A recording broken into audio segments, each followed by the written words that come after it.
and I want to welcome everybody to the Reentry Housing panel. Just to give you a little insight about who I am and what I do, I am presently employed at Summit Academy, where I've been working for approximately 7 years now, teaching 18-year-olds and up how to build homes. So you can see why this issue is very meaningful to me. I'm also a coordinator with Power of People, a program started by Dr. Verner and Shane Price. Here in my panel, I'm going to let them introduce themselves, and I'm going to start first with Eliza. Hello everybody, my name is Eliza Darris. I certainly thank you for coming out on this traffic clogged day. It was, especially for those of us who were coming from St. Paul, right here to the north side, I know that it was a difficult, perilous journey, and so we definitely appreciate you for coming out. Again, my name is Eli Darris. I'm the Smart Justice Organizer with the ACLU. I'm also involved in politics locally. I've worked in field operations for some campaigns. I'm currently Anika Bowie's Deputy Campaign Manager. I'm a community organizer, activist. I am someone who looks at himself as being thoroughly involved and thoroughly interested in all facets of our community. It's not one part of our community that doesn't interest me and that I don't want to be involved in. I'm also a returning citizen. I was 15 years old when I was arrested, convicted, and given life, fought to get that reversed on appeal. I've been out for about 2.5 years, and I've been very fortunate to be blessed and welcomed by my community, and I feel indebted to put in work for the community. Thank you, brother.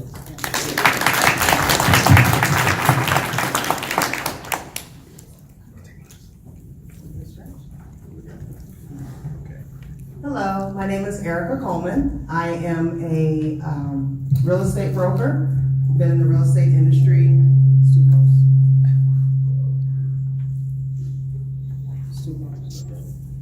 Been in the industry 21 years. I also work for the City of Minneapolis in housing policy and development through CPED, which is Community Plan Economic Development, the development arm of the city. I work in 1 to 4 residential housing where we focus on home ownership. And I also was impacted by incarceration and reentry and housing instability as a child due to my parents' incarceration.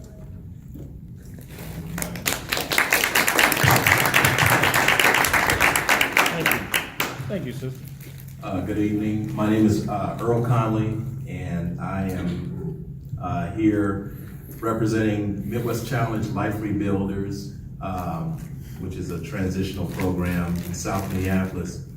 I'm also a community pastor here in Minneapolis, and I also work for the Department of Employment and Economic Development as an employment specialist. So I've been doing this work with people and their children in the community for about 25 years.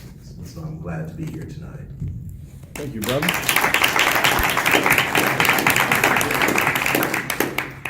Hello, everyone. My name is Danielle Swift. I am a housing advocate.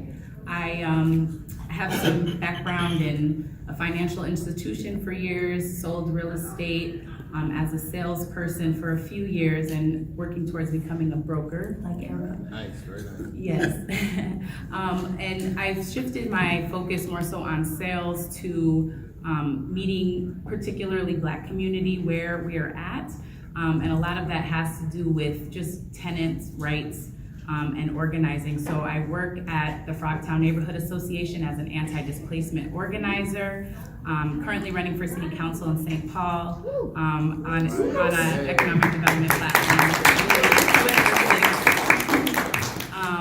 And trying to wrap my head around zoning and development and what it really looks like to build communities and having people have access to those buildings.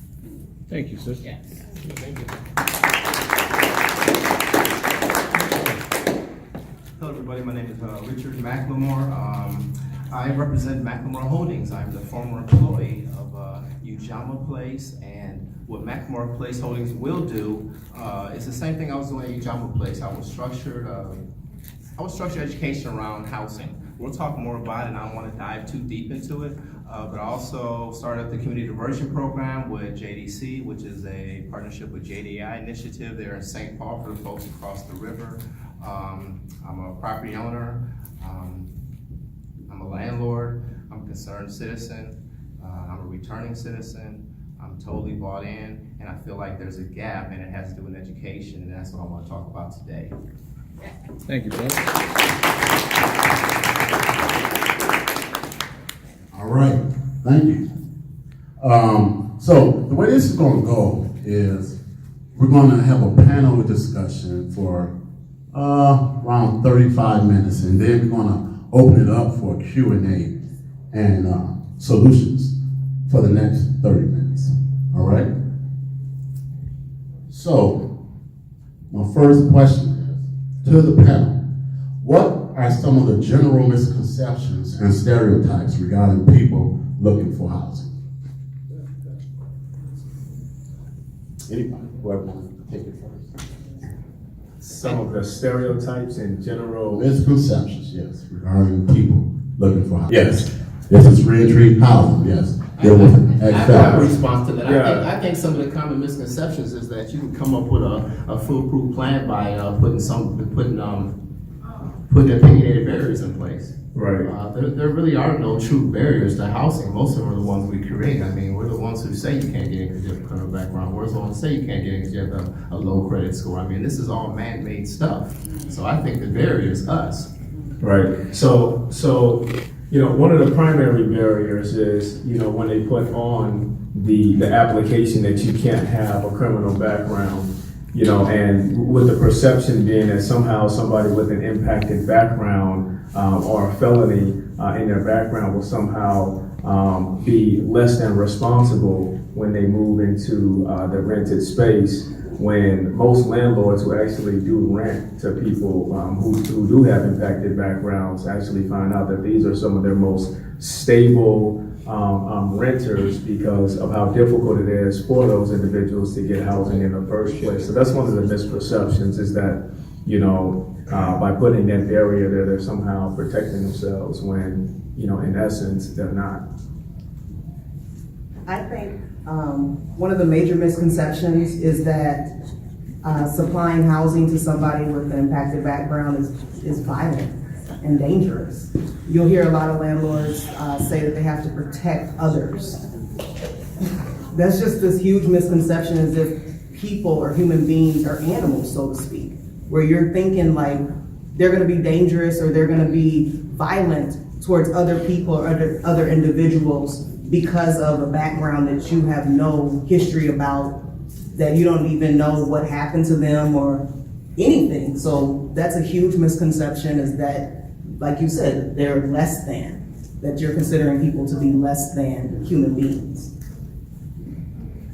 I think one of the biggest issues right now is availability.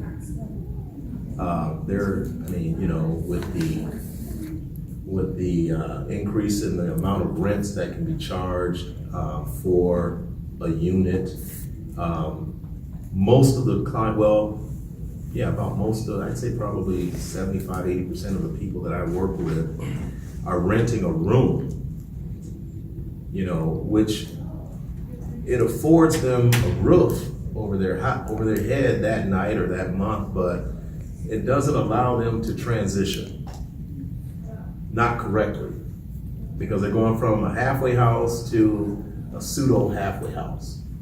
So I'd have to say availability of viable housing stock where an individual can rent a livable space and feel good about where they live and the opportunity it presents for them. I don't think that's available readily for most. So is there a shortage in available housing, or is there just a willingness to rent. I think that there's a little bit of both. One of the biggest misconceptions that I have seen is that you don't have because you don't want it, or you don't have because you don't get up and go and grind for it. And that's not necessarily true, because we know some of the most hardest working people are people who are put in predicaments where they're denied access. So there is an actual shortage. We are in a time where the vacancy rate is extremely low. And so there's just not enough housing that is needed for the number of people who are looking for it, for one. So that's like a huge misconception, where it's like, well, you don't have it just because you don't have X, Y, and Z. You can have all of that, but just having something like a criminal background really puts a barrier for you to be able to access housing, as it's limited already. So I think it's both with that, where we have a shortage and a really high demand, and then paired with the barriers like screening criteria really makes it very difficult for returning citizens to have access to housing. So I can't go on without calling it out. One of the biggest barriers and misconceptions that we have to address and call out is that we have Black men that are returning citizens, that you already are returning to a system that is racist. So the housing system itself here in Minnesota, it's a racist system. And so then when you couple that with the majority of landlords and what race they would be and how they view people, you have Black men that are not able to find housing, that are not able to find decent housing, that are not able to afford the housing, that are not able to be with their families. We have to call that out and say, okay, that's one of the biggest barriers, which forms a lot of the misconceptions, and why there is a quote unquote housing shortage is one, the cost, two, depending on where you're looking to live, the restrictions that the municipality may have in place to stop you from being able to live in the area of your choosing. You know, and you know, it's an uncomfortable subject to talk about, but you know, I work with sex offenders that are being released from incarceration, and you know, and I'm not in any way wanting you to judge what they did, but they are the least likely of all of these released ex-offenders to ever gain housing. And I'm talking a room, you know, and then when they lose, I had a young man riding public transportation 5 nights in a row because he had nowhere to go. And I think that is an indictment against this entire process, that a person leaves incarceration and goes out and for whatever reason loses the housing opportunity, and there's nothing that he can look forward to in regards to saying, this is my next step in the process. So there are a lot of discrepancies when we're talking about housing for people who, and we keep using this term, and I have my own opinions of it, re-entry. You know, that implies that they were a part of a process that they subtracted themselves from and are coming back to it. This is total entry. Okay? We have to be honest. We have to be honest if we're gonna have a dialogue. This is not re-entry, this is entry for a lot of these individuals. They were not a part of the greater society in the beginning. And so when they look at this thing, and I talk to individuals about housing and employment opportunities, and they are very pessimistic. Many of them are coming out again after being sent back, and now they're coming out again, and they have this, you know, this cycle that they're trying to break, and they don't have support, they don't have the tools, and it's just a revolving door for them, and they are very dismayed by this. So I think that's one of the issues. All right. Okay, so let's stay there. I'm living in the community. Why should I be supportive or accepting of someone who has a background who's trying to find housing? Why should I even care? I mean, should I be scared? You know, shaking? No, I mean, what? Why should it matter? Can I? Okay, so this is how I think, okay? If an individual is in my community, I want to know where he's at. I mean, if he's got an address, if he has an address that he goes to and he lives there, then I know where he's at. And I can rest a little easier. That's one of the reasons why I help people who have convictions find jobs. Maybe he won't rob me. It's a selfish reason, but it's my reason. Okay? And I'm being real. I've been robbed before, and it ain't nice. So if he's in my neighborhood, and I know he lives at 227 whatever street, who told you where I live? Apartment 6. I have a thought on that. I think, well, we're talking about housing, and housing is a basic human need. It's not a commodity, it's not a luxury, it's something that we know that people need in order to survive. And so even if you have a background, you still need housing. You're still a human being. And to say anything other than that is saying that you are less than human. Right? And so, and when we're talking specifically about re-entry or entry, we know that we're talking more so to the Black man because he's incarcerated at a faster rate than his peers. So can I chime in on something though about, I'm sorry, go ahead. So your question kind of, gave me a pause because initially when you asked the question, you asked, you said, let's stay there. You were like, well, why would I want to know? Or first of all, my thought process is, why is it your business? If somebody, I'm just being real here. I understand with sex offenders having to register, but otherwise, why is it your business? Are they in that property? Are they, disturbing you? Is it, are they trashing anything? Why is it your business? If people are entering into the community, now if you want to come at them and be like, hi neighbor, welcome to the community, fine. But getting to know somebody's background, that's not your business. Not to mention, technically, and I'm gonna go off of the book, we all criminals. Everybody just ain't been caught. Just saying. There's certain things, there's lies, different things, we all criminals, everybody just ain't been caught. So is that everybody else's business to try and open it up and say, well, you don't deserve to live next to me because you have this in your background and I need to know that to determine whether I want you in this community or not.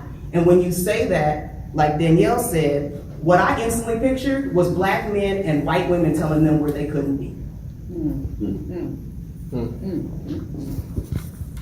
Wow. Okay.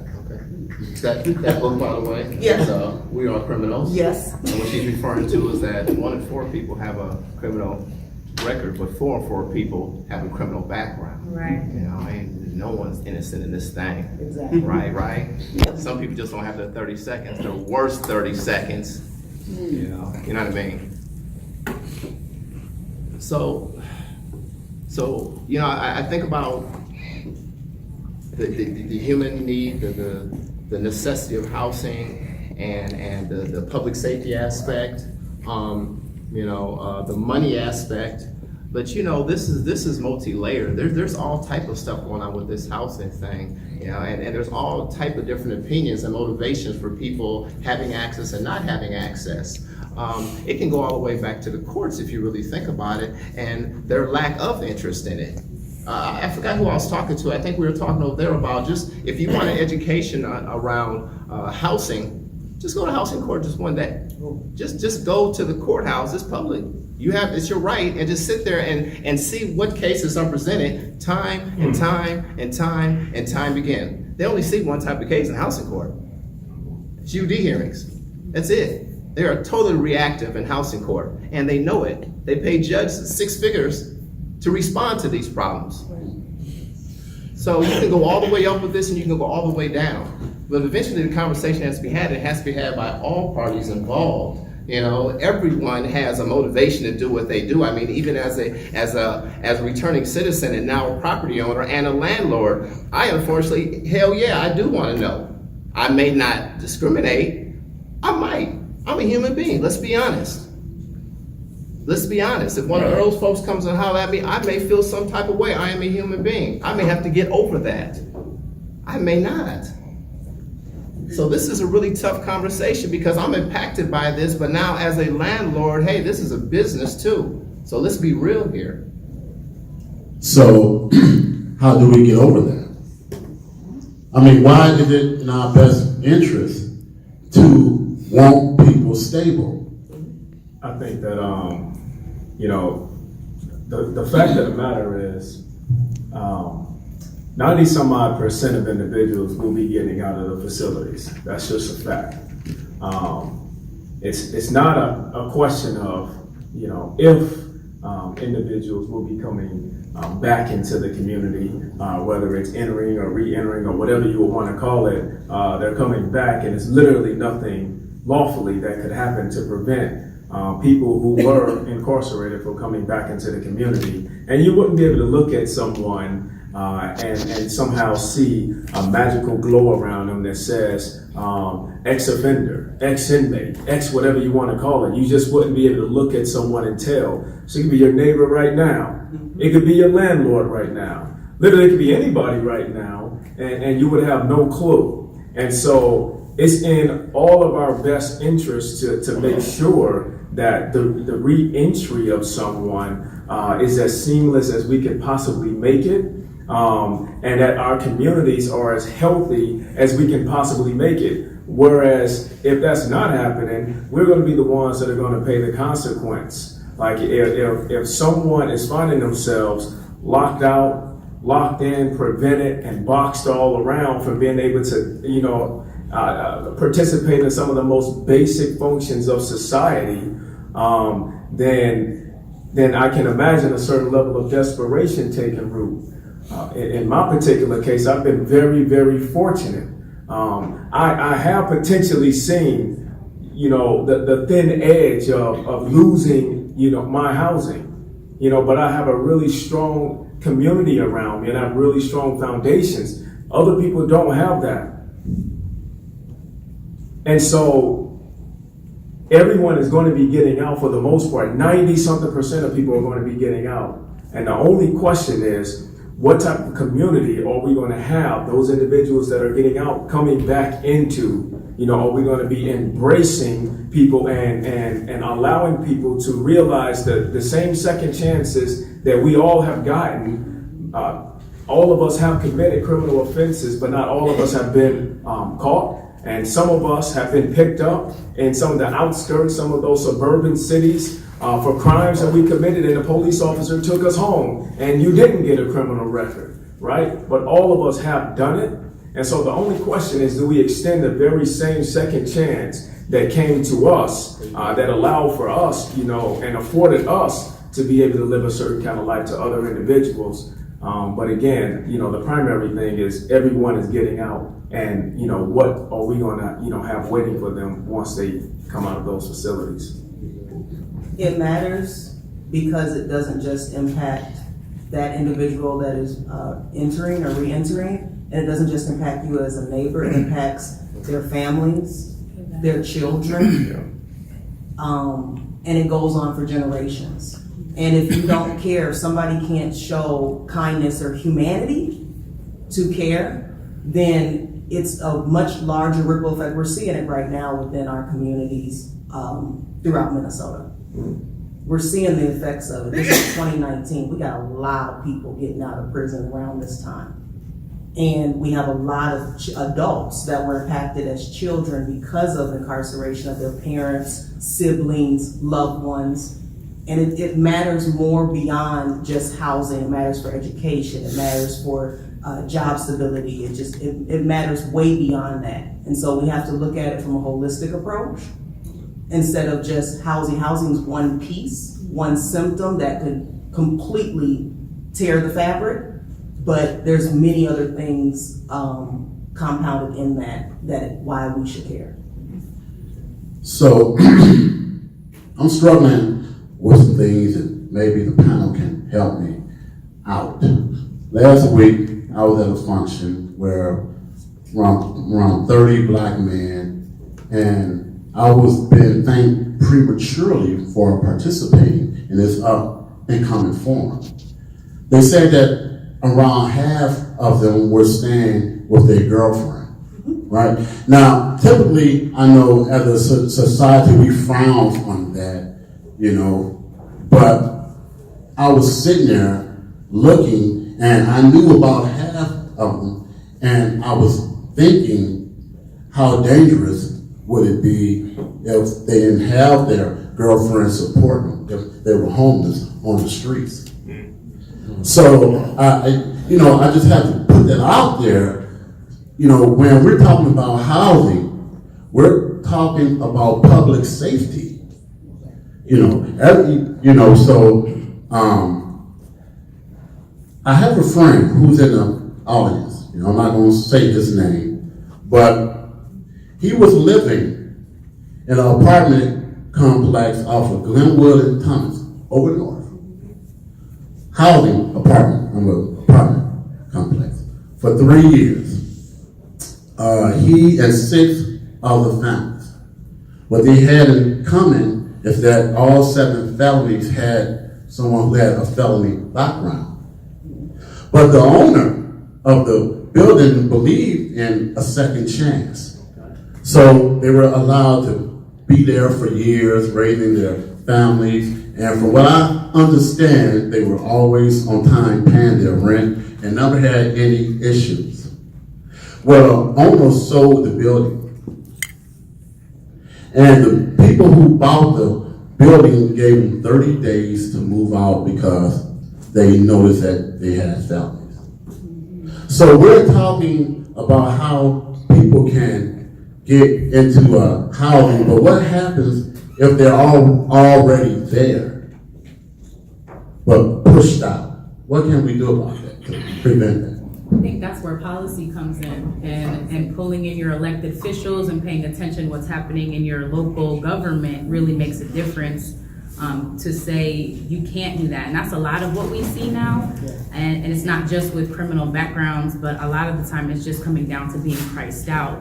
So especially with big apartment buildings, you see a big apartment building for sale, the market is hot, values go up a little bit, maybe they put in a new little laminate or something real basic, and all of a sudden you're paying $150 or $200 more for rent, and you can't afford it. Now this is currently where we're at, and this is where displacement comes from, And I like to use the word displacement rather than gentrification, because gentrification is kind of this new word where people make up their own definitions about what it actually means as a point of argument, which really what we're saying is that when development comes and values rise, who is being displaced and who is able to benefit from those investments. And time again, you'll see it's communities of color and it's lower income communities who are getting the hit every single time.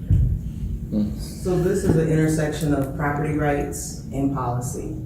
Policy can be put in place, such as renters protections, where it would be that, considering at the state level, being a ex-convicted felon is not like a protected class. It would be that the renter protection at the municipal level would have to say, if this building is sold, you have to, one, notify tenants with so many days beforehand, and then work something out where tenants have a 90 to 120 day period after it's sold to be able to move. They still probably would be displaced, but it would be giving them more of a warning, because I know the city of Minneapolis is working on renter protections right now to notify tenants before property is being sold, which has nothing to do with their criminal background. But what about a piece after the property is sold? Of working that out where, okay, you've been notified the property is sold, you're crossing your fingers that you get to stay with the new owners, right, which can tell you anything when they come to look at the building and whatnot. But then as soon as they have the deed in hand, they're like, no, you gotta go 30 days. Maybe a policy in place that stops that process from being so quick, and that it can be extended a little bit longer. but you're still impeding upon property rights. So you can't make an owner rent to somebody. I think what has to,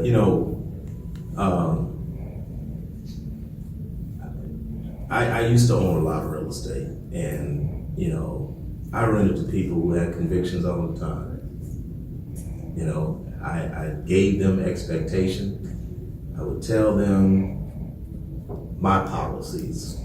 Okay, if you violate them, we gotta deal with that. I think the problem is being approached too often from a political standpoint. And this creates an us versus them mentality. You have to get buy-in from parties that are involved, that are being affected, the stakeholders, the tenants, people with convictions, property owners. When you can create a dialogue between people and they see that they're all people, then I'm willing to extend myself beyond my normal standard to create a new environment. What we're not doing is we're not doing that. And too often we don't rent to felons. And I have employers who say we don't hire felons. And I tell people that I've worked with that are going out there looking for jobs, this is your comeback. Well, good, because I'm not a felon anymore. I was a felon when I committed my crime. I was a felon when I went to court and I got prosecuted. When I went to prison, I was classified as a felon. Now I'm out here in the community, rebuilding my life, and I'm what's really known as an ex-offender. And so we have to create conversation because, let's be honest, housing is about money, first and foremost. I'm trying to reach profitability. That's all I'm trying to do. I own a property. I want it to perform to its maximum. I'm American trained too. Now, how do we do that? We have to have dialogues with those that have these properties and those that desire to rent these properties. There has to be a dialogue where people are coming together and talking about how can we work together. Maybe the standard lease agreement that's in place now gets modified, where there's a probationary period for people who have a conviction. You supply the information. If you're on supervision, you give them the name of your parole officer. You let them know exactly where you work, whatever information, and it creates new conversation. This is not going to work in its current state, and I don't care how many darts we throw at it. You have to have conversation. However, I'm not going to come off of housing being a basic human right. And so housing being a moneymaker, I get it. That's how I made my living, right? I totally get it. But I still value people and human beings more than making that money. Because if we take care of each other, if we take care of our own, we will have more than enough to go around. And so we need to have the conversation, but we also need to try and look at, in that conversation, housing differently and what housing means to individuals. Now, I'm just gonna, can I just? Yes. Okay. Because she created a conversation and she's a realtor, so I gotta just go there. So bear with me for just a second. Now, this is economic, okay? Supply and demand, okay? Now, you both are realtors, and so you know this statistic. I believe it's by the year 2032, over 50% of the state's population is going to live where? In the 13 county metro area, right? Basic supply and demand, which means that there's going to be more people looking for housing than there are housing units. Am I wrong? Well, You're a broker, so you tell me. You're not wrong, but that is a tactic. That is a tactic that is used to promote more high-density development. Will we need it? Yes. But the way that it's being rolled out is more of a scare tactic that says, oh my gosh, we gotta get this done. We gotta get this done now because we're gonna be overpopulated and we're not gonna know what to do. So then now you're building more housing. You're building a lot of apartments and condos, which people living on top of each other. So there's gonna be another impact from that. So yes, it's true. However, I believe that the approach that we are taking as a society needs to be drawn back and re-looked at, And because so- we're Okay, hold pushing on. that development. Well, this question, I see we could go on and on with this one, but we gonna keep it moving. Yeah. But they exhausted that question. No, so what exhausted? Okay, approximately 48% of people who are incarcerated are black. But what is a growing percentage of that number is black women.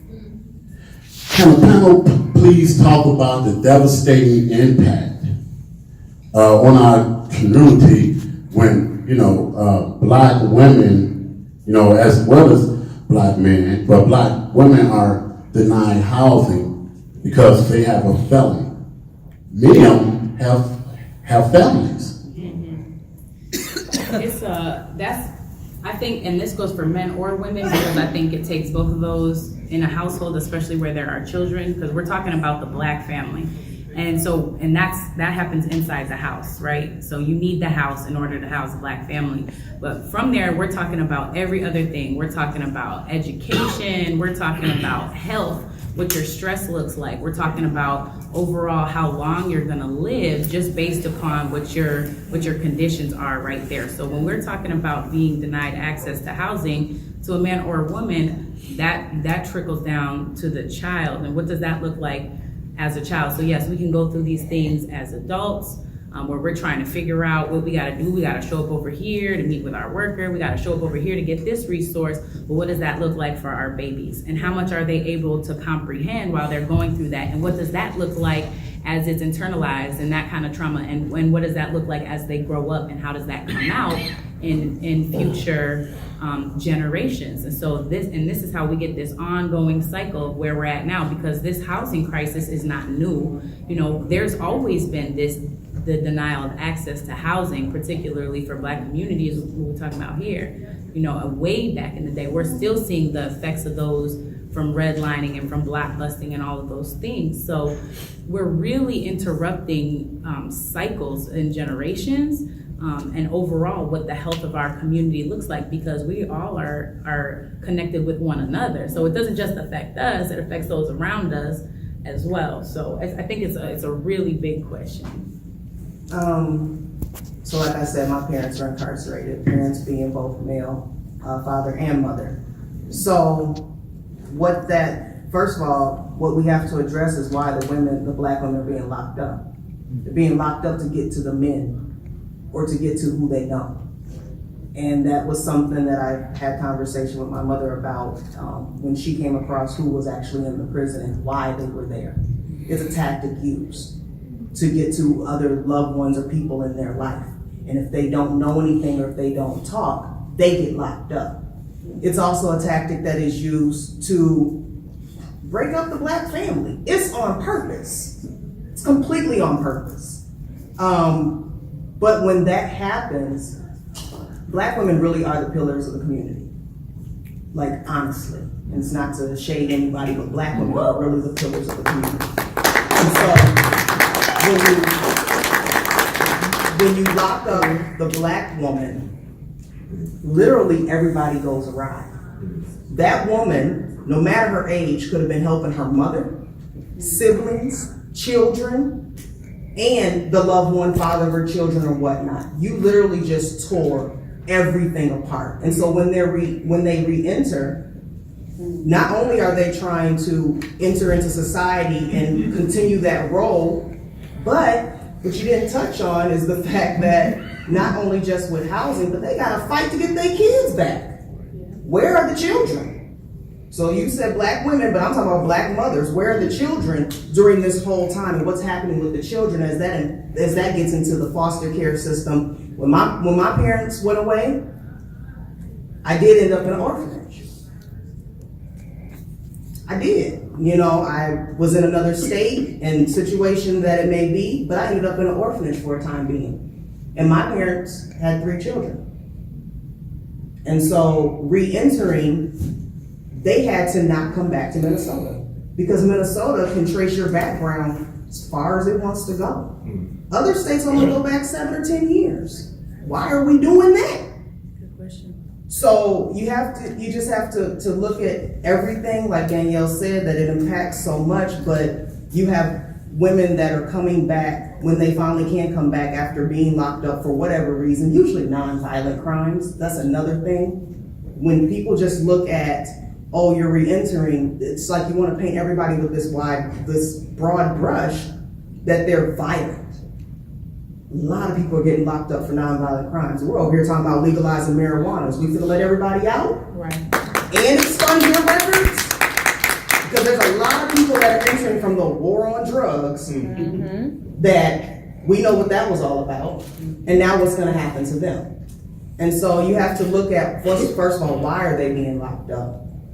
Second of all, the systems that they have to navigate and the hoops they have to jump through to have a job, to have a house, to have housing over their head, to have education lined up, to be able to live in an area that the municipality says they can live in based on them being re-entering, and then having to do all of that and navigate the foster care system or the human services system to get their children back.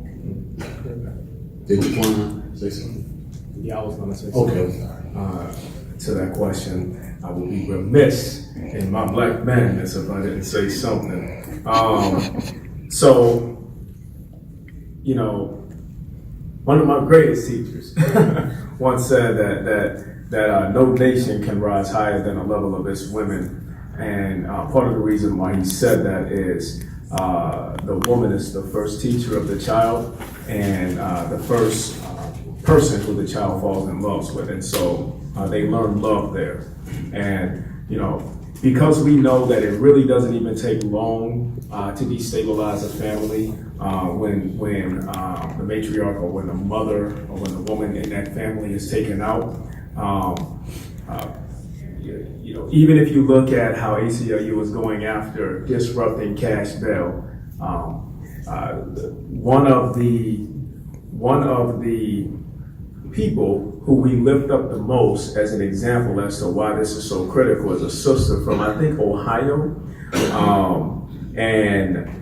She, you know, we created a video about, I think she was locked up on a very minimal amount of cash bail, but the domino effect that occurred within her family in that short period of time was really devastating. And, you know, we recognize that it's almost like a prime objective for us to disrupt the cash bail system because of the disparate impacts that it's specifically having on Black women. And what we see is the overall destabilization, you know, of our families in general when the queens, so to speak, are under attack. And so it's critical for us to make sure that we recognize that and that, you know, we continue to you know, fight for policies to disrupt that. One of the primary policies is disrupting cash bail, and then it's also looking at the overcriminalization of the Black woman, because again, we know that no nation can rise higher than the level of its women. And so if you know, the stability of our women are disrupted, then the stability of our families are going to be disrupted, then the stability of our entire community is going to be disrupted. And so just at the most base and elemental level, that's a primary objective, is for us to make sure that we put some protections there. What do we have to do from a community standpoint and a policy or legislative standpoint to start to address this problem? I think that you brought up a good point here, brother, about building relationships. I was doing some work right over here at North Point trying to help people, and it wasn't necessarily a criminal, and that Aarica, and this is how we first were working together. It's not necessarily just re-entering, but whatever type of barriers it may be of trying to find housing for people. Having a UD. Yeah, such as having a UD or having a low credit or anything like that.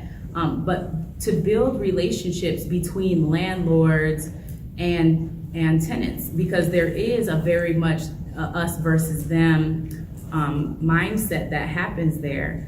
And so to have somebody facilitate that relationship, and I think that as cities and government, because we've kind of created this monster, right, with like how we develop and what we allow to happen, I think that it's really important that the cities kind of step in and say, okay, we're going to be responsible for facilitating these relationships and identifying what, end of the day, all landlords are not just like, well, I don't care about you, can't live here, but it is a business and it is an investment. And so they want an incentive. And I think offering an incentive, and as a city coming up with those monies or whatever to implement those incentives to say, okay, if you're gonna have housing that looks like this, you're gonna rent to these people, we'll cut you a break, because it's hard to build trust and it's hard to establish relationships, especially when you're somebody who's been traumatized or used to the system working against you, or sometimes you're a landlord who's been burned multiple times by somebody moving in, right? Those are two truths that are both equally true, that deserve recognition, and owning that and then saying, okay, well, let's try to really establish something here, but cities taking responsibility for this kind of mess that we've created. And so, let me just jump in. I don't want to get too far away from. I don't want to get too far away from the idea of the cities taking the lead. I would say that cities and government in general should be at the table. But I think community, I think we are the ones that need to take the lead. This is why we organize this gathering right here. In fact, there are landlords out in the audience, or even some landlords who don't rent to people with impacted backgrounds. There's developers in the audience, and there's also investors out in the audience right now.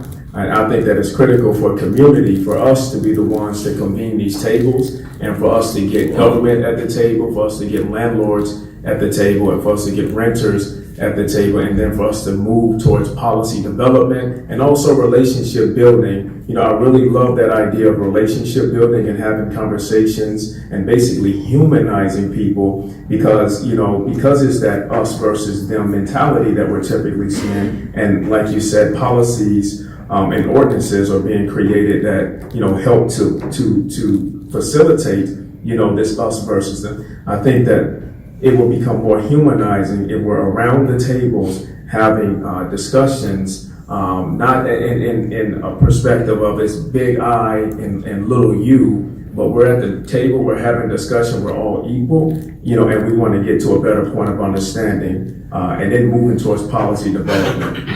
So I work for the city of Minneapolis. So wait a minute. So working for the city of Minneapolis, first of all, we have to define community.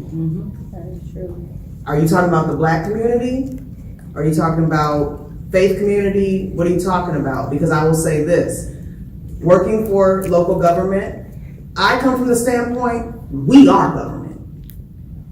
I know there are disenfranchised, marginalized communities, which I am a part of, that do not believe that, have been kept out and whatnot, but actually we are government. So when you say community and then you say policy, bring it together. As a community, as the Black community, as the community in Minneapolis and North Minneapolis, you elected these people to represent you. You have the power to go to them, to call them up, to meet them in their office and say, this is not working for me and I want to see a policy, a resolution, and action. Don't just put something on the books and then say it's on the books if ain't nobody rolling nothing out.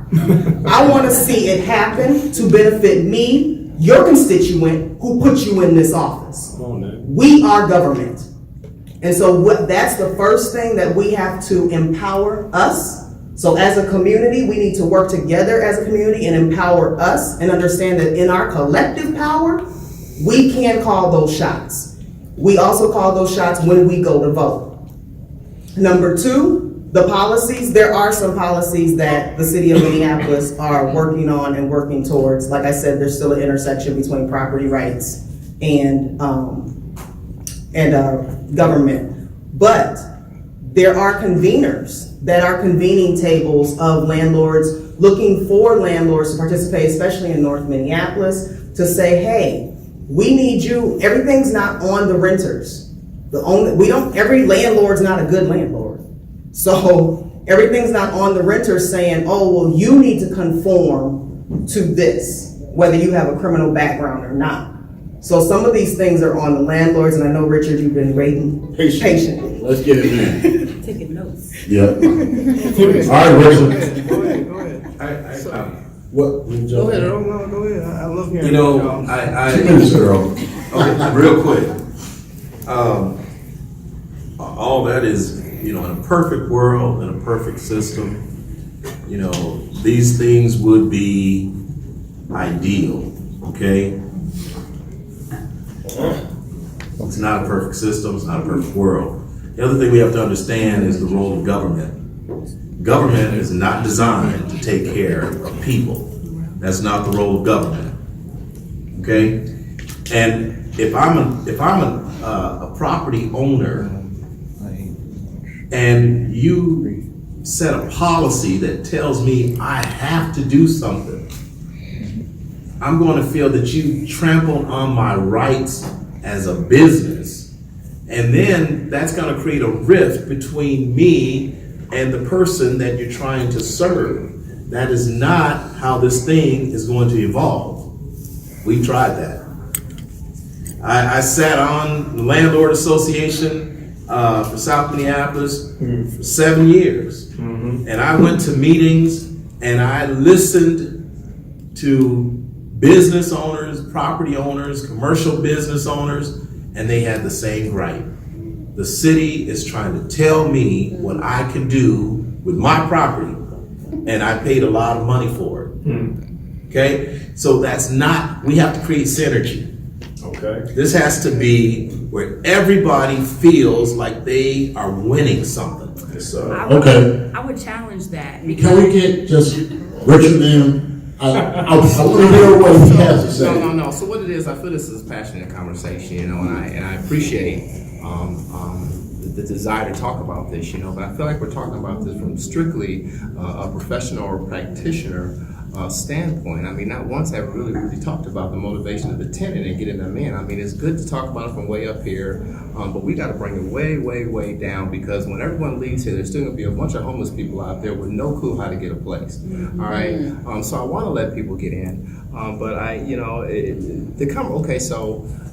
a lot of the work I do is consulting. That's why I started McLemore Holdings, because I have folks like the city of Minneapolis, the city of St. Paul, and I didn't know that, you know, Hennepin County and Ramsey County are two totally different things that you got to get plugged in. But anyway, so I have these different county and these city agencies calling on me as a consultant, and we do these think tanks. You know, I sit there for 4 or 5 hours and we have these conversations. You know, and it becomes my job just to constantly bring it back in. Okay, we can talk about occupancy license breaks. We can talk about less inspections if you rent to people.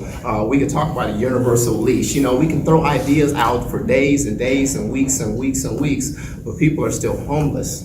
So at the end of the day, when we're done talking about it, the one thing we need to talk about is the motivation of the landlord. And most of these landlords don't even live in this state. So it's really hard to have a conversation with some folks that live in Florida or California, because that's where the money's at.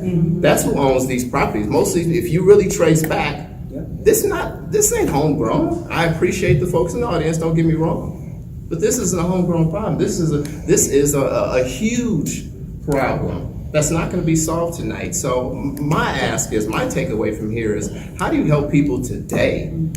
You know, how do you help some folks that just walk through the door and says, man, I need some help? You know what I mean? I get it. Yes, we have to sit at the table, but I guess I really want to talk about what's going to happen, like on the ground level. How do we help some folks? And I feel like that is education. So let's just spend a few minutes talking about that. Yeah. Okay. How can we help people today? I really appreciate that. Thank you for bringing us back, because that's real. We could be here all day. Right. And education, I think, is right. One of the things, understanding a lease and how that works, because as a property owner, yes, you have rights, and as a tenant, you have rights as well. And so when you agree in a contract, which is what a lease is, it's not unilateral, it's bilateral. So that means that there are agreements on both sides. And understanding as a tenant that you have rights and that you have it written out for a way, and being able to read and understand what you're signing in a lease is a way that someone could help themselves right now to protect themselves from some bull that might come their way. So I totally agree, education is needed in one of the ways. However, if somebody is here right now and they are walking out the door, education is not gonna help them when they're looking for a place over their head tonight. What would help them is if there are landlords or people that are willing to look at their properties differently. And by that, I mean, I just came from a Empowering Inclusion Summit today, and Devin George was talking about a pastor that bought a 5 or 8-plex building, excuse me. And he had units for housing, units for therapy, units for food shelf. That's what'll help people right now today, is that if we start looking at how we're buying up property or the property that we currently have, or working with community or working with partners to partner up with people and provide that housing. That's what would help people today. All right. Well, I want to thank the panel. Please join me at giving them a hand of applause. And what I'd like to do now is open it up for questions and answers and solutions. I'll start here. Okay. 2 minutes. My name is Beth, and it's somebody in the community and somebody who's also been to jail. One thing I have is a suggestion. What about partnering up with some disabled people and sharing housing? That's one thing. That's one thing I think about. One of the things that we say in the disabled community is the people who often need the policies are the policymakers. The other thing is my grandfather started Amicus, which one of the things people in jail or prison need a job. And they used to help people get jobs, but I don't know if they work. Maybe we could do some skill shares over at the Urban League and have people sharing some education of whatever they have. And partnering with some different agencies. I think also talking to synagogues and some other places might be willing to help people if they knew what they needed. Thank you. Anybody want to speak to that? I think that's a good idea. Again, it comes down to relationships, and then also I think it comes down to being organized, right? As communities, and if we have two separate groups of people who are fighting for 2 different issues, but they agree to fight with each other on those issues, it just adds more impact to that fight. So I think that that's a great idea. I also think it's a great idea, but as far as people living together that are unrelated, I think it comes down to policy again, because the city of Minneapolis does not allow so many unrelated people to live in the same property, and that's a policy that needs to change. Why are we policing that? Yeah. So, it's a both and. That sounds like a slavery code.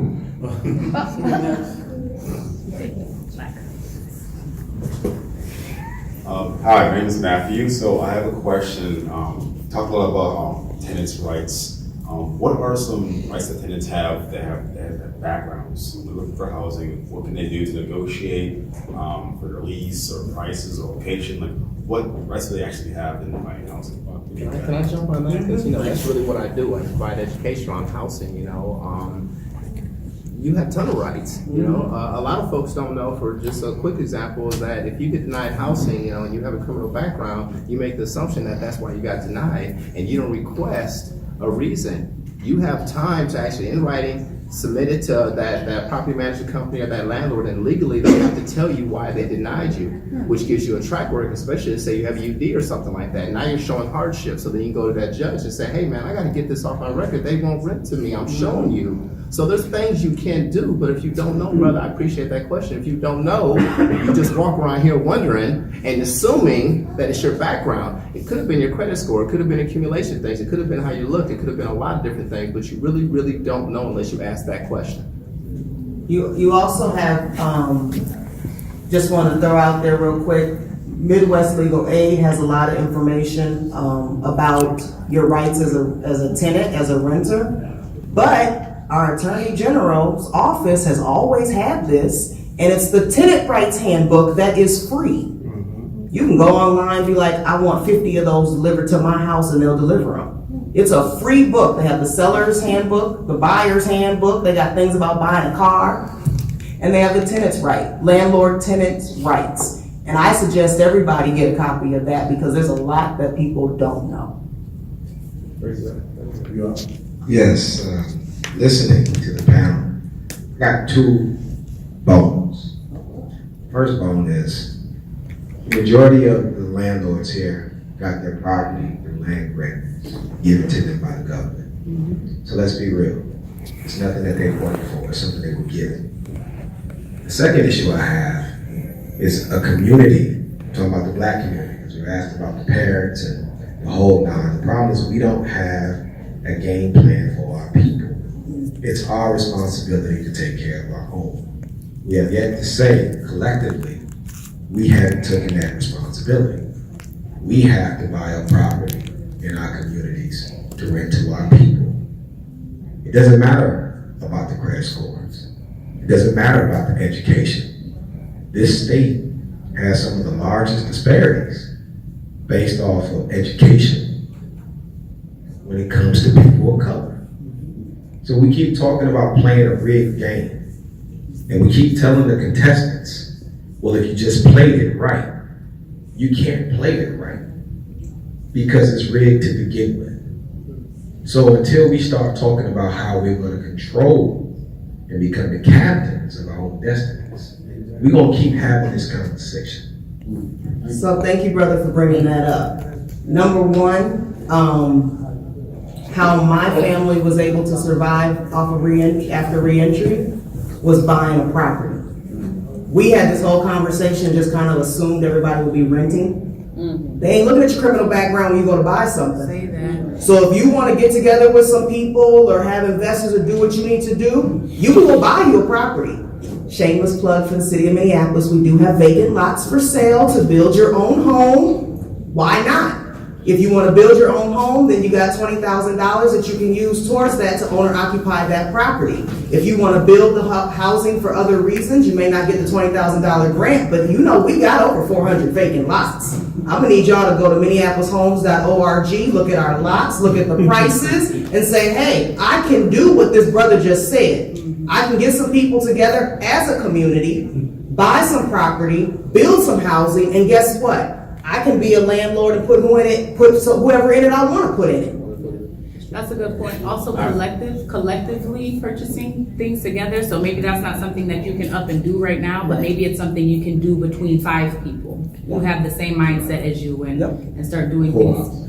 Cooperatively. Yeah, I didn't even like consider the whole notion of purchasing a home.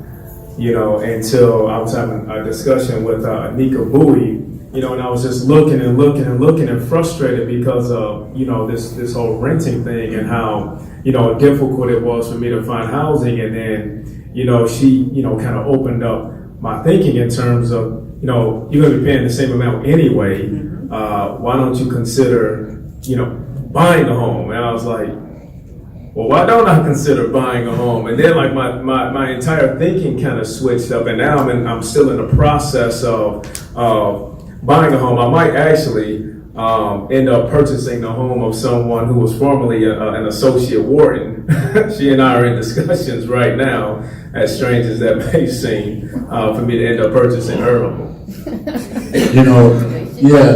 That's ideal, to get your own home. But a lot of times when people come home from prison on day one, they're not ready for that. No.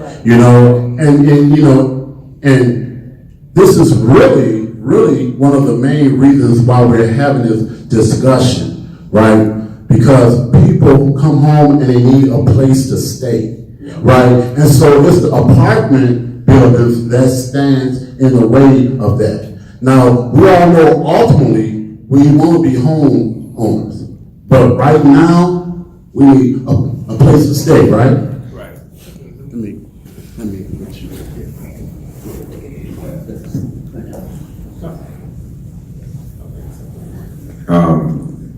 I'll say this. I think that we shouldn't limit what we dream about, number one. Number two, I think the way this conversation just began to open up after Brother Thomas's comment is something we need to explore, because ownership leads to stability, right? When we talk about the wealth gap that exists currently between our white and black counterparts, we're 228 years behind our white counterparts. Ownership has to be a part of the equation. It doesn't mean that we need to put it on the people who are just released to go buy a building. But if we're all sitting in this room right now, there should be at least 3 of us that can come together and say, we're gonna get a building and we are gonna house people in this 12 units that we can afford to put together. That's something that can happen tonight. And so my challenge to everybody in this room, don't just leave here tonight with saying good points and all these people are up here connected and plugged. She just said the city of Minneapolis has lots. What's the website again? We should leave here tonight with at least a few people connecting with some of the people who are affected, sitting here right now who can speak for themselves, and figuring out how to create new spaces that they can actually have control over, that lead to ownership, that lead to stability. What's the website again? MinneapolisHomes.org. Okay. Hi, that was my sad little story that Willie was telling you guys, but the other part to that story is when I was trying to find housing once I got put out of my place, I encountered one of the slickest hustles, because, you know, I spent about $500 with these rental application fees. I went over to this place over here, my gut told me not to do it. It was 2 people in front of me, but I was desperate. So my gut told me, don't give this guy your money. So he collected like $130. So when he turned me down a couple of days later, I said, you ain't really got to rent this place out. I mean, because you collected all this money, no wear and tear on your apartment. So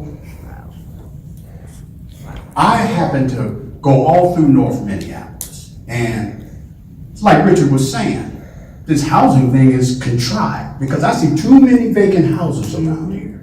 And so the thing about it is I am closing on a house shortly. The twist to this is that I'm only going to rent to felons. So that's going to be the twist of the whole thing.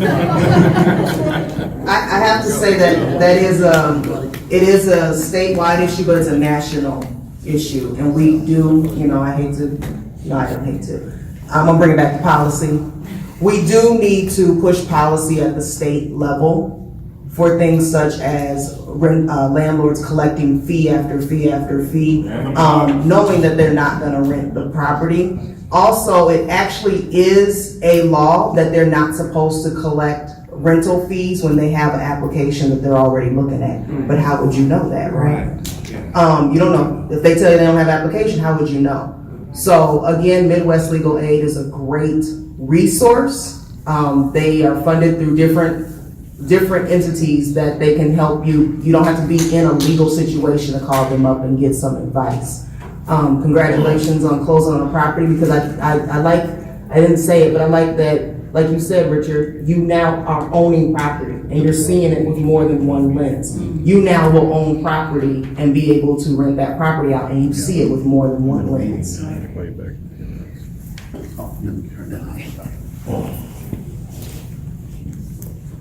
I've rented and I've also owned my own home, and I've known my share of landlords, and I guess I just don't trust them to solve this problem. Especially now, as hot as the market is, and I don't know if it's in the hands of the landlords if this would get solved. How close are we to getting, for instance, incentives, like through property tax relief for income producing properties, and really holding legislators' feet to the fire on this and saying we need some help? Is there anything possible that way? I know that whole thing takes time, but I just feel like that's the only level where there's going to be some incentive for a landlord, who's going to get some kind of a payoff at the end of the day to get some subsidy to rent to people with low credit scores, and I was in that situation for quite a while and had trouble finding a place to live, or a criminal background.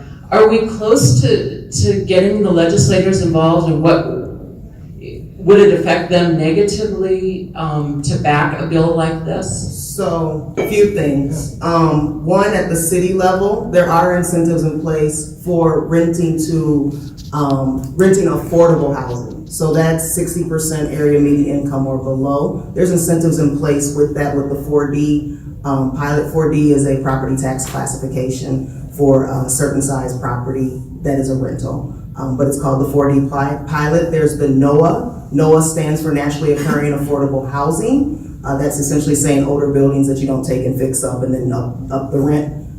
There's incentives for that. So there are incentives in place for that. Like I said earlier, your criminal background is not a protected class. And so when you start talking about the legislators looking at that, whether at the local level or at the state level, I'm gonna tell you right now, the realtors are coming down on that. Yeah. There's no way the realtor party will let that fly. And the realtors do have a party. And it's a pretty powerful party. I'm actually on it, but. You mean lobbyists? Yeah, it's called ARPAC. Yep. Realtors are calling a lot of shots. The one thing that you run into, because I wanted to say to you, is that you were talking as landlords need to be at the table. The biggest issue is that the way that this country, the way that this system is set up, you are a landlord. That term is not by accident. You have all the power. You have all the say-so as a property owner. So when we start to say things and we want to do this, if it affects taxes or anything, the realtors are coming out because they're protecting property owners. And property owners, mind you, black folks, we used to be property. That is how this system is set up over here. So when you start talking about impeding upon those rights and what they view those rights are and not looking at housing as a human right, that's when you're going to start to run into barriers, I should say. But as far as the legislator incentivizing individuals for renting to people with criminal backgrounds, that would be something that I say would have to start at the grassroots level, the community level, be a municipal ordinance or resolution that can be kind of practiced and then go beyond that. That's, hold on for a second. I think that's why earlier I asked the question, why should I care? Because I could be black, and like the brother was saying, right, I can own 5 or 6 houses, but it don't matter if I got a racist mind and I'm practicing discrimination against my own, right? So I just think, that that's really important that, if we are black and we own property that we get over whatever, phobia or fear, and we got about uplifting each other. I wanted to, there's a federal tax credit available to employers when they hire a person from various classifications. And one of those classifications is a person who has a conviction in their background. There's also a federal bond that is put in place for the first 6 months of a person's employment. Okay? Now, creatively, there could be a conversation about something similar to that incentivizes a landlord to rent to a person who has a conviction to where it's a win-win situation. Okay? This is what I believe the issue is there has been this contentious relationship that has evolved to the point to where now people who are coming out of incarceration are being deprived of opportunities to have adequate housing simply because they're people coming out of incarceration. Danielle alluded to tax incentives and things of that nature. Yeah, she talked about it. One thing I was going to say, another thing for getting money would be land trust. That would be another opportunity for him to get together with people and get a house and get the land. And the other thing is, what about making your building Section 8? So other low-income people could help these people. Well, the rents in the cities are so high now that most landlords don't accept Section 8. Well, because they're getting a market rent, which is actually above what Section 8 pays. Yeah. And Section 8 is hard to deal with. Landlords don't want to deal with Section 8, you know? And there is some stuff that's happening, to the point that you were just making, and it just escaped me. Land trust. Land trust, yes. Lots of talks about land trust, lots of talk about cooperatives. So that's something that's happening on the ground right now. And I think like the elephant in the room again is like racism and white supremacy, capitalism. These things exist in our society. These are things that are very difficult for people to talk about and to name, especially when someone feels like you're attacking them. You know, but that has a lot to do with what we're seeing, and it's important that we always bring that back to the center of conversation, because sometimes that's just the brick wall that you run into. I wanted to say I'm a impacted person, returning person, all that. But there is a resource available, and I haven't utilized it. I've been looking for housing myself, and housinglink.org has a program that's called Beyond Backgrounds. And I don't know how widely that's used or how many, it doesn't seem like a whole lot of people know about it. Like I had to discover it, digging around on the website. But that might be an option for some people to utilize a resource maybe. Yep, Housing Link is a good resource with Midwest Legal Aid. I do want to say, I don't know where this bill is at right now, Danielle, but the bill that is going through the Minnesota legislature that includes, it includes a lot around housing. One of the things is around evictions, but one of the things that it has is ban the box on rental applications. Yep.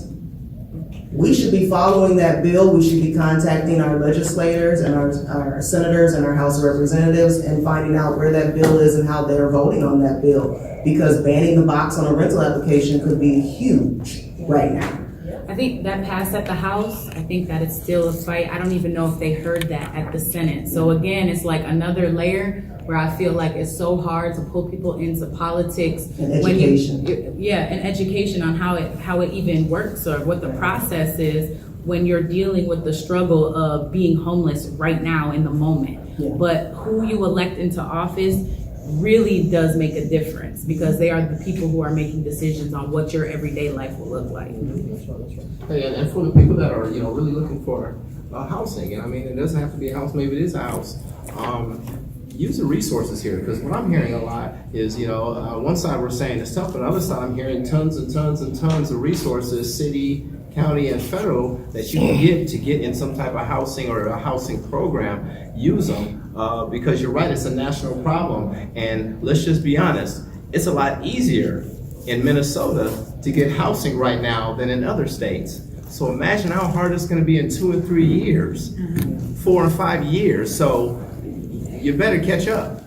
Like really, if you need these resources, use them right now. Don't sit in this room. And what I'm noticing is me and a couple other people on this panel are the only one taking notes. So if there's tons of resources here and you need help, or if you're a service provider or you're here for some other reason, you should be writing this stuff down, not complaining about needing help. Yeah, I most definitely got me some notes. I would say one of the other things that I would love to see implemented more, and perhaps even more outreach from the Department of Corrections. I think that they might be moving in the right direction now, but I think I would like to see an intensification of it. Is completely revamping, completely revising, maybe even just tearing up and throwing out the housing resource list that's utilized now. I called nearly every last single number on the list, and many of the landlords that were on the list, this is about 2 years ago, many of the landlords that were on the list were typically upset that I was calling. Many of them yelled at me and told me to take their names off the list, as though like I would have known, how upset they were going to be, by being, part of this. And, I had prepared myself really well to get out. I got a college degree. I was the first person to become A+ certified. That is a legitimate certification as a computer repair specialist. Like I took the test and passed the test. I was the first one in the history of the DLC to do that.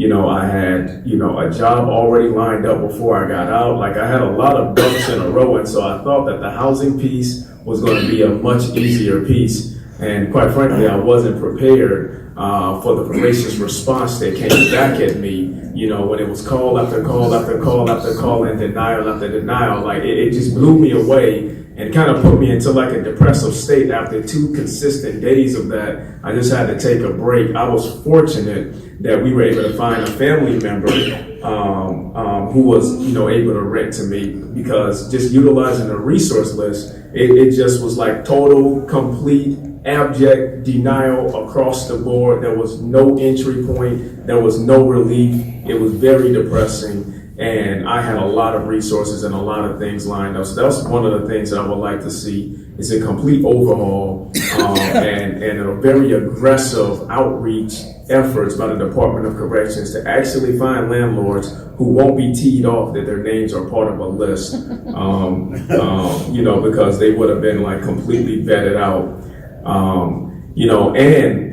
The last thing that I think that I would like to see is a much more intensive effort before an individual is released to actually, on the front end of this thing, help to secure a housing situation. My address wasn't approved until about 2 weeks before my SRD date. For those of you who don't know what that is, that's your supervised release date. And so 2 weeks before, and it was about 1 month before I was actually getting out that we even began the process. And then 2 weeks out from that is when it was finally approved. God forbid it was denied. Right. That would have left me 2 weeks to scramble to find a place that would have been approved for me to get released into. And so that release planning must begin like way earlier in someone's reentry process, and it needs to be much more aggressive with regard to actually locating housing before a person gets out, so that we're not, in a mad dash, or grateful that we were able to rent a room, but then in a much more stabilized situation. And so those are the 2 key things that I would want to say. Like, I know we got Commissioner Snell here, for instance, over the Department of Corrections, that I would want to say into the officials who are in here right now. Those are 2 real critical things that need to happen pretty immediately. Yeah, I was just curious to know if there's some kind of clearinghouse or something. I know myself, I rent rooms, and also I've devised other creative solutions to kind of, keep some housing affordable. I have a very large home. I have a small network of friends who are empty nesters, who also have rented rooms and have kept prices affordable, but it's just kind of been hit or miss, kind of word of mouth. And so I don't know if there's like some kind of structured clearinghouse where we could like put our names on a list and say, we'd be open to renting to brothers and sisters who, need something, but it's nothing that's like large scale or anything like that. So if anybody's interested, you can talk to me afterwards. But I just want to know if there's something that's organized or set up that, I can refer people to and say, hey, go to this agency, they can do some alignment for you. And that's just a small way, but maybe something like this could be systematized. I don't know. Yes, thank you, Veronica. I think creative solutions is the way to go. There's an organization, Community Stabilization Project, that's in Frogtown, and they have started an initiative where they are working as the facilitators of relationships with landlords. So people who are coming into Frogtown, who are purchasing property, and they get some sort of incentive with like being able to make their energy more efficient and going green, and using grants and resources so that they get that investment in their property.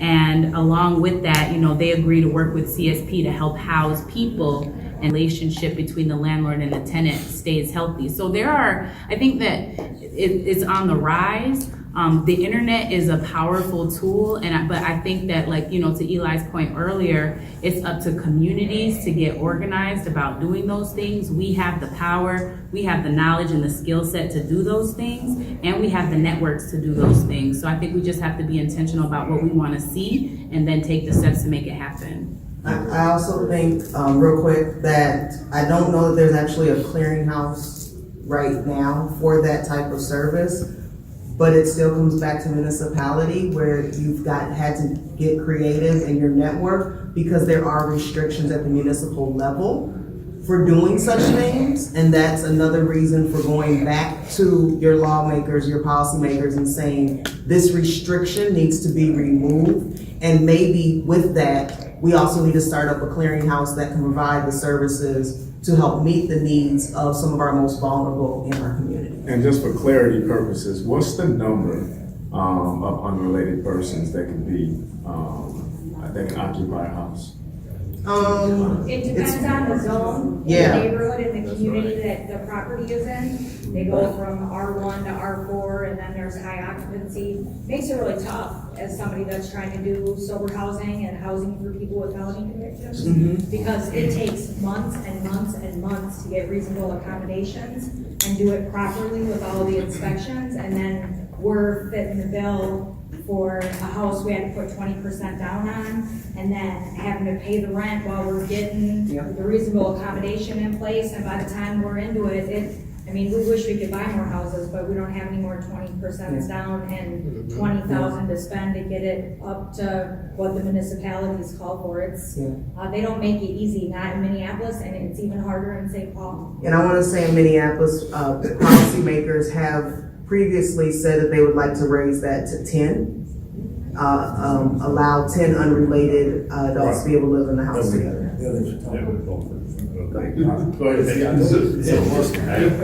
I knew if I stood, I was going to happen. So, Paul Schnell, I just want to, first of all, to say thank you to the ACLU and everybody for coming out to talk about this issue.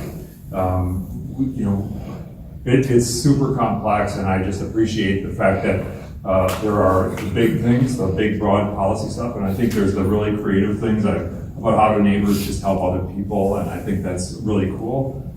I also think that as I think about some of that, I take a step back from the issue that we're talking about, and I think one of the incredible opportunities, and I think one of the really nice things about an event like this is the opportunity, and I think for me, being new to the Department of Corrections, and spending as much time as I have in the last 3 months with folks who are incarcerated or formerly incarcerated, and the opportunities, I think, to build and create connections with people to provide higher levels of support, whether that's with formerly incarcerated people, and I think even across race. We live such immensely segregated lives.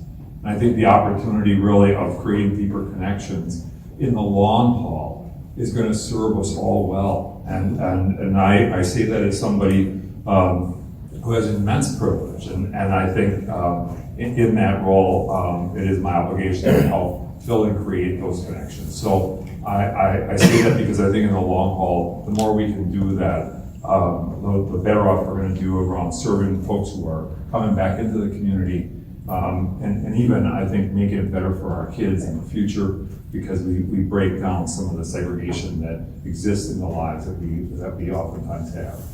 And so I just want to say thank you to people for being here. We're committed to trying to do right by folks in reentry. We have a lot of work to do, we know that. It's a complex issue, but I think we'll get there, and we'll get there because of things like this. So thank you all. Can I chime in on what's your name? Michelle? Veronica. Let's chime in. Okay, quick. Wrap it up. All right, Ms. Veronica, as far as clearinghouses go, if you have folks that are have a heart to give back through housing, I would look at working with local agencies who provide some type of housing. Ujamaa Place, one of the things I did for that program is I made it mandatory to go through a 5-week tenant training class that I put on myself before I would refer you on to any type of housing, independent housing. Even though it's a room, it's still independent. They have to know some things to be there with you, correct? Yeah, so you want that education behind it. So maybe work with some local agencies, like the one across the street. you know, and let them be your clearinghouse. Let them find tenants for you, because then you know they've been vetted. We want to thank everybody for coming. We said we was gonna stop at 8. We lied a little bit, 8:01, 8:02, but we're pretty close.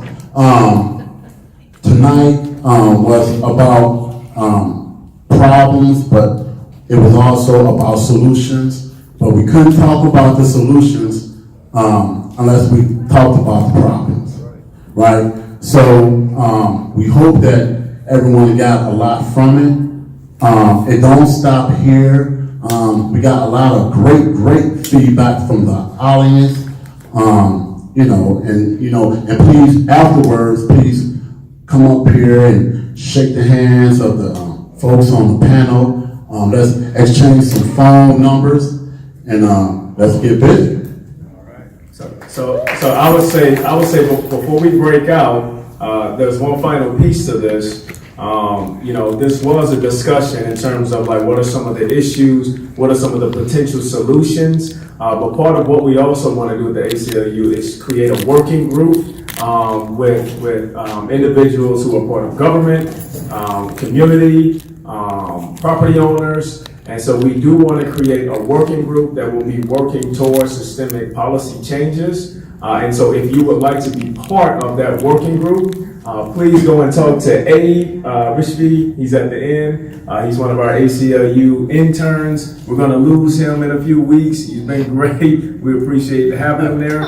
But we would certainly love for you all to go and connect with him. And then we'll send information out later. There'll be people representing the city of Minneapolis, city of St. Paul, Hennepin County, Ramsey County, property owners, community members. And then we'll begin convening those spaces and moving towards systemic changes. So go and talk to Abe. Thank you.